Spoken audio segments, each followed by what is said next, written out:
មកដល់លេងមួយជើងនេះគឺមានគ្រប់សពតែម្ដងសំបីតាបាយក៏ខ្ចប់ថងដែរ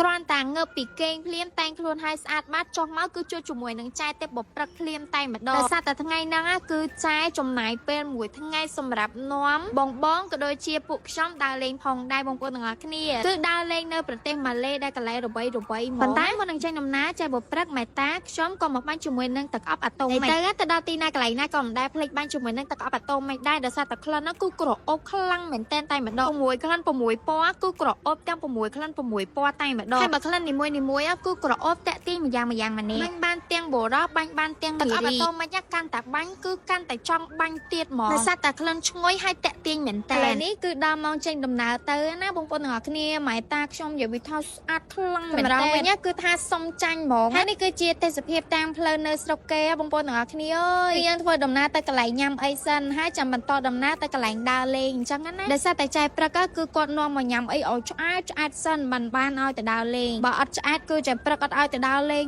ទេឥឡូវនេះគឺចូលមកដល់កន្លែងហាងញ៉ាំបាយណាកំពុងតែកំងញ៉ាំអីជាមួយនឹងម៉ែតាមើលថាញ៉ាំប្រមាណមុខថ្ងៃហ្នឹងសំបីតែម៉ែតាក៏គាត់និយាយដែរកំងញ៉ាំមកច្រើនមកញ៉ាំមកច្រើនមិនមានកម្លាំងដើរលេងថតរូបបានច្រើននេះគឺជាមុខម្ហូបដែលខ្ញុំថតជួសឲ្យបងប្អូនទាំងអស់គ្នាមើលទៅតំណងដែរតាបងប្អូនតំណងមិនតំណងឥឡូវមកមើលមាត់ម៉ែតាវិញថាមាត់គឺឆ្ងាញ់គ្រប់មុខតែម្ដងម្ហូបស្រុកគេមានអីបងប្អូនទាំងអស់គ្នាខ្ញុំរ៉េតឲ្យ8លើ10តំណងឆ្ងាញ់យើងអាចមកញ៉ាំបានអញ្ចឹងណាបងប្អូនកន្លែងនេះគឺជាហាងបាយរបីនៅប្រទេសម៉ាឡេស៊ីបងប្អូនទាំងអស់គ្នាហៅថាបាយដុតឆ្នាំងដីមិនទេខ្ញុំមិនសូវដឹងដែរប៉ុន្តែឮសូគេនិយាយថារបីដឹងថារបីចឹងហើយគឺចែព្រឹកគាត់ក៏ទិញបាយនឹងឲ្យមកញ៉ាំប៉ុន្តែស្រុកគេចម្លែកត្រង់ថាគេទិញបាយដាក់ថងឲ្យគេបងប្អូនទាំងអស់គ្នានេះជាទំនៀមទម្លាប់ស្រុកគេឬក៏មិនខ្ញុំមិនដឹងដែរបងប្អូនឥឡូវនេះញ៉ាំអីហើយរួចរាល់ហើយក៏ចេញដំណើរទៅកន្លែងដើរលេងអញ្ចឹងបងប្អូនទាំងអស់គ្នាកុំភ្លេចតាមដាននៅវីដេអូទី2គឺសកម្មភាពកន្លែងដើរលេងនឹងឯងបាយបងប្អូនទាំងអស់គ្នាជួបគ្នានៅវីដេអូទី2ណាបាយ